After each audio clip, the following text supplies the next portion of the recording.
Comandante Vilas Boas, nesse momento em que eles fazem essas discussões, existem visões divergentes, bem divergentes. Por quê? Porque uma parte, uma ala da União Europeia, acredita que eles deveriam reforçar a ajuda à Ucrânia para conseguir parar o avanço do Putin, mas todos eles sabem que ele já tem uma força da OTAN lá dentro, forte. A Alemanha manda coisa para lá, a França, Reino Unido, todo mundo. Então a ideia é mandar ainda mais para enfraquecer o Putin enquanto eles estão crescendo. Só que outra ala acredita que eles deveriam tirar tudo que está na Ucrânia. E aí as pessoas que são contra dizem, mas como assim tirar? É praticamente entregar a Ucrânia para o Putin. E parece que as pessoas estão realmente cogitando isso. Por quê? Porque eles querem usar esses recursos nos seus próprios países. Pô, eu estou mandando coisa para lá que eu sei que vai ser destruído. Eu tenho que cuidar do meu país. Os países na Europa, comandante, começam a se olhar um pouco torto. Não, pô, tu tá bem aí nessa área, mas eu não tô. Eu não queria estar lá. Vamos todo mundo tirar e vamos... Então esse debate, ele tá na mesa sobre o que fazer. E aí tem uma fala aqui do Andrius Kubilius, que é o comissário de defesa da União Europeia. E aí ele diz o seguinte, nessas reuniões: precisamos urgente de uma estratégia clara sobre como substituir, do ponto de vista material, todas as capacidades dos Estados Unidos, o que eles chamam de prontidão de defesa material. E aí ele continua. Mas também precisamos discutir mais e mais o nosso próprio entendimento sobre a nossa prontidão de defesa institucional, o que podemos chamar de pilar europeu da OTAN. Essas discussões precisam se tornar mais e mais intensas. Agora é o momento apropriado e é o que precisamos fazer. Ou seja, no meio dessas discussões, eles não vão conseguir entrar em um consenso, aparentemente, porque alguém vai acabar ficando chateado. Como é que você enxerga isso, comandante? Principalmente nessa questão da Ucrânia, porque na hora que o bicho pega, você vê que alguns grupos começam a aparecer e dizer, então deixa a Ucrânia pra lá, irmão. Eu não tô nem aí pra isso, eu quero cuidar do meu país. Praticamente deixa pro Putin, não tá mais valendo a pena. Eric, você botou de forma muito específica, né, o checkmate, como é a thumb aí dessa reportagem, da questão como um todo, né? Então a gente vê, como você colocou, justamente a própria União Europeia tendo um posicionamento, né, que foi o que você colocou, e ao mesmo passo a gente vê o próprio secretário-geral da OTAN, né, o senhor Mark Rutte, dando um posicionamento diametralmente oposto, reconhecendo e agradecendo o posicionamento estratégico geopolítico do governo norte-americano e dizendo para todos os seus pares dentro da União Europeia que eles estão basicamente malucos se eles realmente acreditam que a Europa possa garantir a sua defesa, a sua soberania, as suas fronteiras invioláveis sem a ajuda dos Estados Unidos. Então, como você muito bem expôs, a gente consegue ver de forma muito clara um fracionamento, né, uma cisão, um cisalhamento dentro dos pontos de vista dentro da própria União Europeia. Isso é muito interessante porque a gente vê vários aspectos relativos a esse tipo de comportamento, como você mesmo colocou. Quando a situação aperta, né, ou como a gente diz na infantaria, quando o infante lá começa a entrar dentro da água, na travessia do curso d'água, e a água bate nas suas partes íntimas, tudo aquilo muda de figura. Tem gente que deixa de ser corajoso. Então, quando o mal aperta, a mente abre. Então, o que a gente consegue observar de forma muito clara o movimento do realismo, da realpolitik, abandonando uma corrente perdulária progressista que dominava a Europa quando tudo estava muito bem. Então, esses quase 80 anos de paz que vieram pós-Segunda Guerra Mundial, de alguma forma ou de outra, alguns historiadores pontuam que ele é um dos maiores momentos de paz ininterrupta da humanidade, mas que a gente consegue observar que ela traz alguns problemas, justamente nesse ponto onde a gente vê que as nações passaram a não acreditar muito na guerra, porque gerações e gerações se passaram sem ver de forma muito conclusiva, muito perto de si, os horrores de uma guerra, principalmente quando a gente se refere à Primeira e Segunda Guerra Mundial. Então, esse próprio secretário-geral da OTAN, Mark Rutte, ele vem falando agora que a União Europeia, a OTAN, para se proteger das ameaças que vão batendo às suas portas nos próximos anos, precisaria de algo de torno de 10% do PIB para garantir e rearmar os seus exércitos. Relembrando que desde o primeiro governo do Donald Trump, o acordo que permeia a OTAN era que cada país contribuinte colocasse dentro das suas investimentos, das suas forças, 2%. Quando o caldo começou a se apertar no final do ano passado, já começaram a falar em 5%. E agora já se falam da casa de 10% do PIB.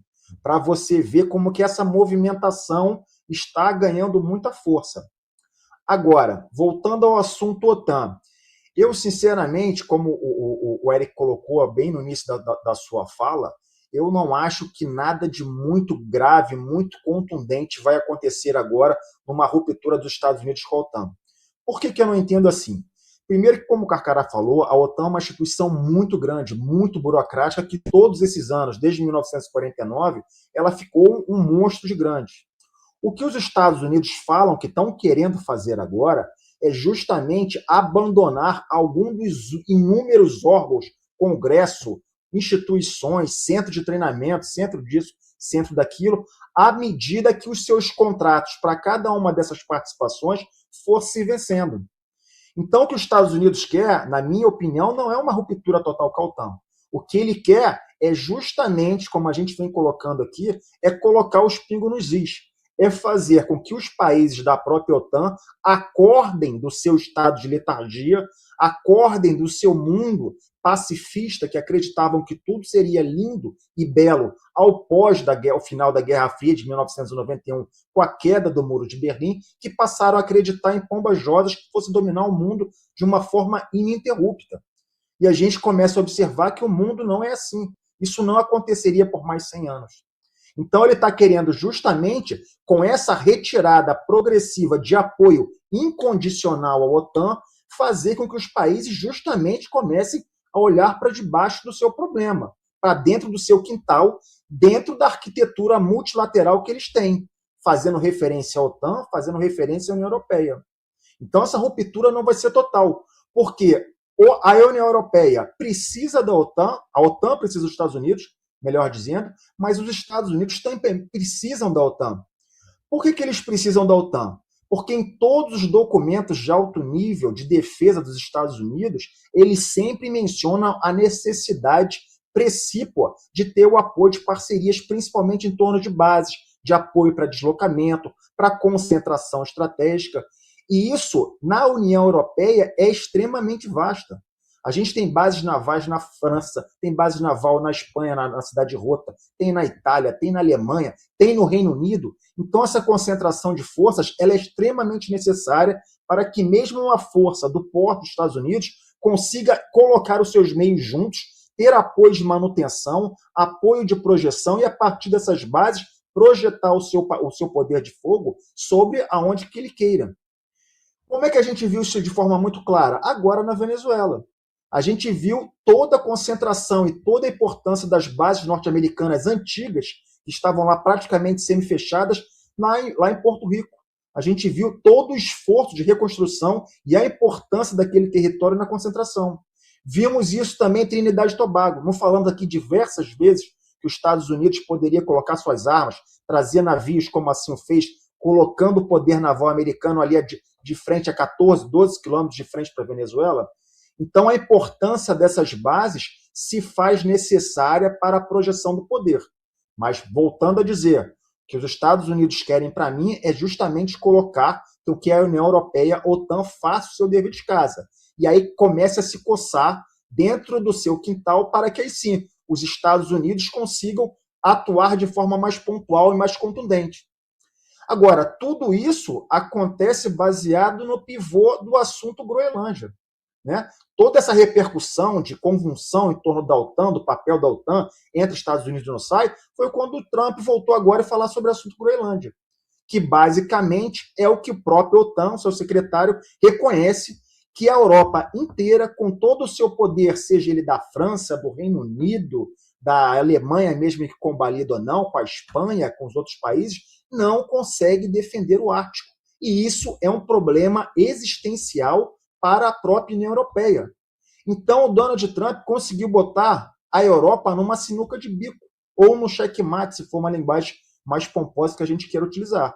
E ele vai utilizar, como a gente sabe, dessa pressão de dizer isso até o limite de onde ele conseguir, até que ele alcance os objetivos dele. A pergunta que fica, os objetivos dele, políticos, estão calcados somente na Groenlândia? Ou não? A Groenlândia tem mais algum papel de negociação nessa questão inteira? Aí ficam as próximas dúvidas. Nesse viés, cabe também mencionar uma notícia muito curiosa que apareceu aqui na semana passada e foi sendo confirmada no final de semana, em relação à Groenlândia, mas que, pasme ou não, tem a ver com o Canal do Panamá. Os dois portos terminais portuários do Pacífico e do Atlântico de entrada do Canal do Panamá são controlados por uma empresa panamenha, mas que tem a sua capacitação, o seu controle financeiro por uma empresa, um grupo chinês. Quando o Donald Trump assumiu nesse último mandato, todo mundo se lembra a pressão inicial das primeiras semanas em torno do controle do Canal do Panamá. O que ele queria era justamente afastar o controle chinês e botar alguma empresa ali que principalmente dava a entender que era de controle norte-americano. Essa negociação se arrastou por praticamente um ano e agora, na semana passada, a gente vê uma nova movimentação. O governo do Panamá dá a entender que vai tirar a concessão da sua empresa de controle panamenho e passará ela para uma empresa chamada APM Terminal, que é uma empresa da Maersk, uma das maiores operadoras do mercado naval mundial. E essa empresa é de quem? É da Dinamarca. Então, nesse cenário inteiro, será que uma negociação envolvendo o dinheiro da Groenlândia não está perpassando ou transpassando uma situação de muito valor econômico lá do outro lado do mundo do Panamá? Então, são os próximos capítulos que a gente tem que tentar entender, que os nossos ouvintes precisam entender que uma movimentação dos players internacionais, ela não para na Ucrânia, ela não para na França, nem na Alemanha, nem na Groenlândia. Elas transpassam as fronteiras do globo e cabe a nós aqui tentar elucidar, mostrar dúvidas, colocações para que todo mundo tente entender de uma forma melhor como é que esse tabuleiro geopolítico global funciona nesses tempos conturbados que nós estamos observando, Eric.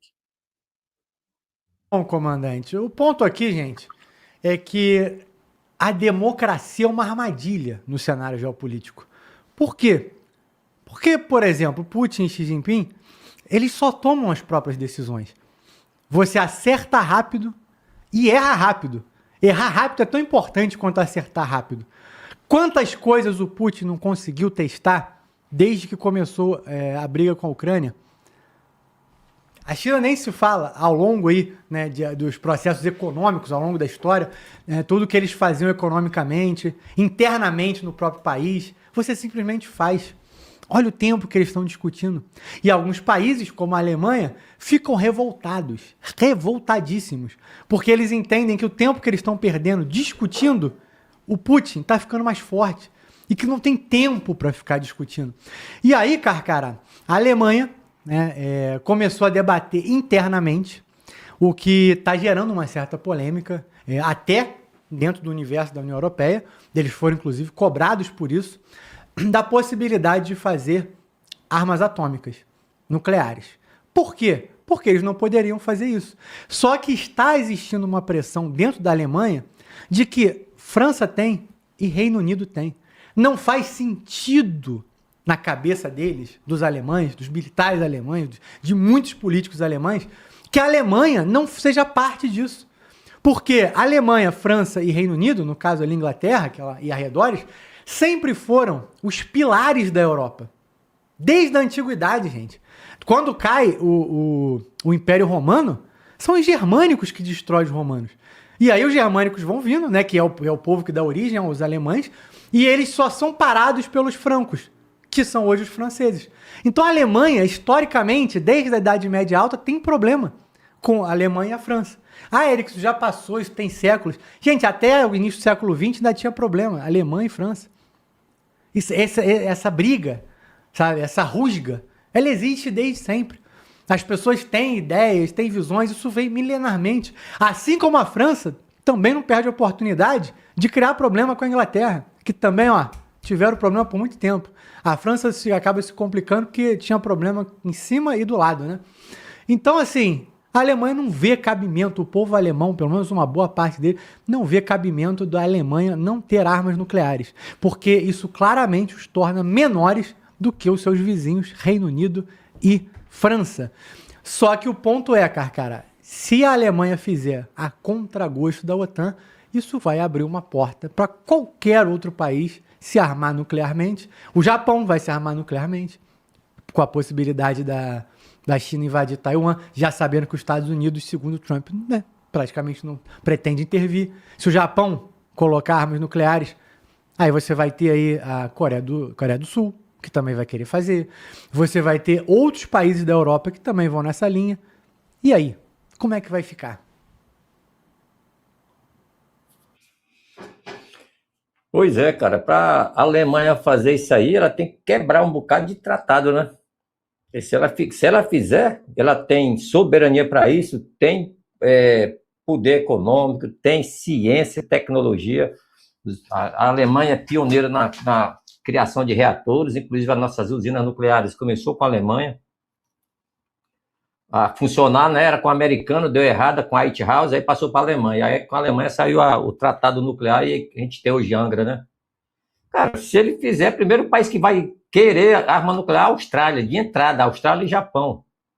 Se a Austrália e o Japão tiver, o Brasil também vai querer. Só que o Brasil está na frente da Austrália e está na frente do Japão em submarinos nucleares, né? Em algumas coisas. Tá pau a pau ali, os três ali. E aí vai ser, não vai parar, né, cara? A Espanha vai querer, a Itália vai querer, entendeu?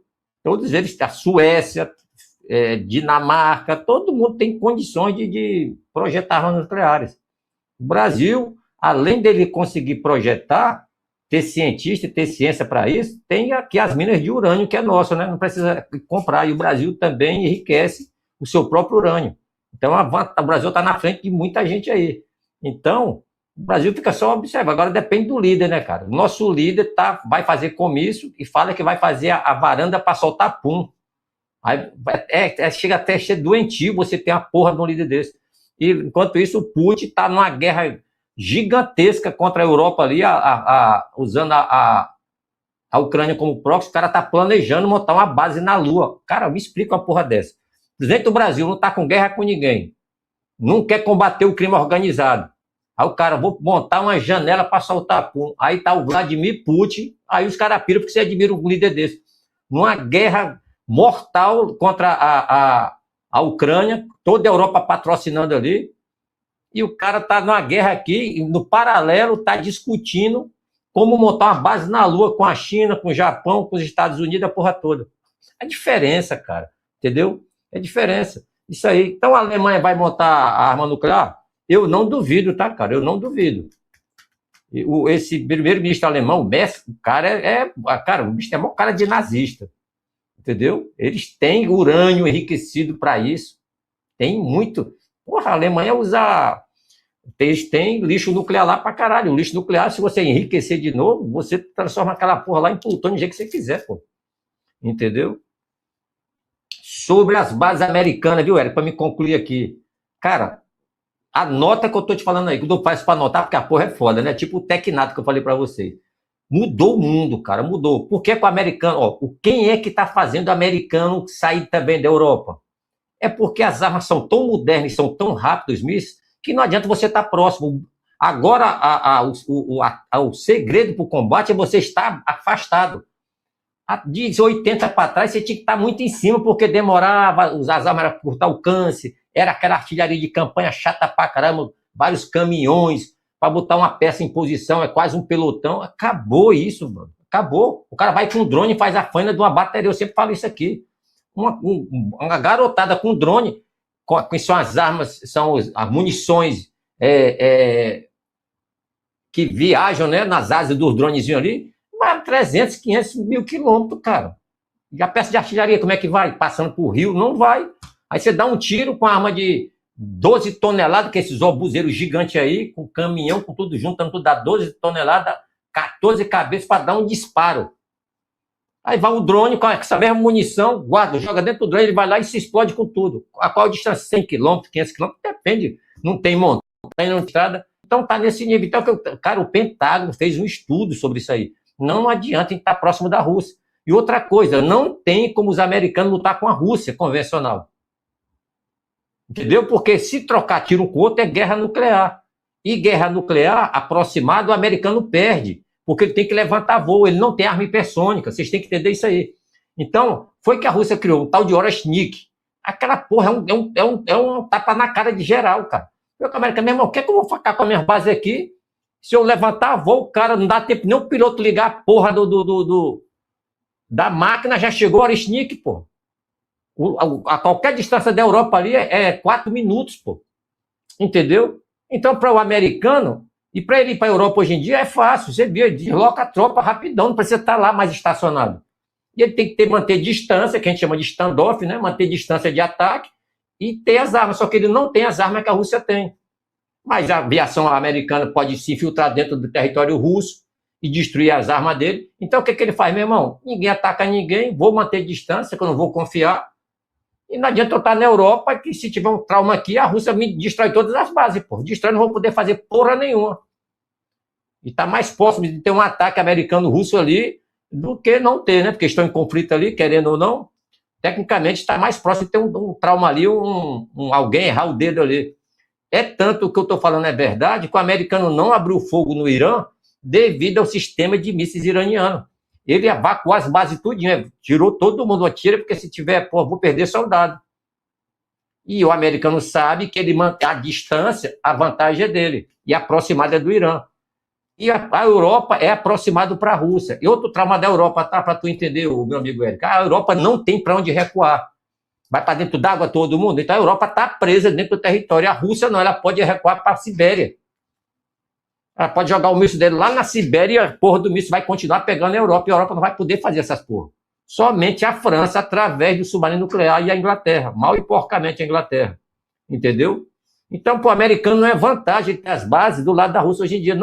Não precisa mais. Porque não tem fundamento o americano trocar tiro com o russo. Não tem, não vai rolar, pô. Russo e americano trocando tiro é guerra nuclear. Russo e chinês trocando tiro é guerra nuclear. Então, evita. E se tiver guerra nuclear, quanto mais longe, melhor, pô. Entendeu, camarada? É isso aí, a ideia geral. O Oreshnik foi isso. Fez o Pentágono repensar a posição das suas tropas. Porque não é só defender a Europa, é defender a própria tropa, pô. Não tem mais como defender. Inclusive, o Irã virou ameaça para as bases americanas na Europa, pô. Os mísseis de 2.500 quilômetros hipersônicos. Me esqueci o nome aí, mas é Shabed 2, alguma coisa assim. Não importa o nome. As armas são mísseis que tem 1 tonelada de explosivo, cara. Com a velocidade hipersônica. Porra, aí fica puxado, né? Então, rearranjo. O americano fez certo, meu irmão, vou fazer o rearranjo aqui. Vamos se safando aí. Se tiver de voltar aqui, eu venho com a minha esquadra e faço o combate à distância. É por isso que o americano não se aproxima de Taiwan para defender Taiwan. Porque a China consegue se defender com 2.000 quilômetros. É foda. E o americano, para fazer a mesma coisa, como ele não tem o míssil, ele vai usar o quê? Os caças mais modernos do mundo para furar esse escudo de radares. E a China sabe disso. Então, meu irmão, é briga de cachorro grande. Tá bom, Soro? Mas tudo depende dos líderes, cara.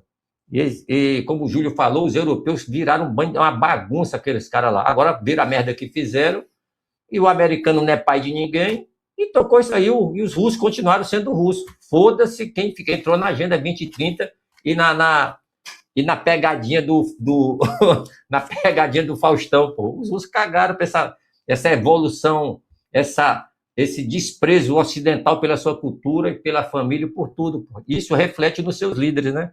Isso que aconteceu. Valeu? Como eu sempre falo, o Trump, você pode falar o que quiser, o cara é cristão, cara, ele pensa diferente. O russo é cristão. O Xi Jinping, ele não é cristão, mas ele é um cara centrado, ele não gosta de vagabundagem nem bagunça. Aí você vê as 3 nações manobrando com a porra toda, né? Em seguida vem a Índia aí. Valeu, camarada? É isso aí.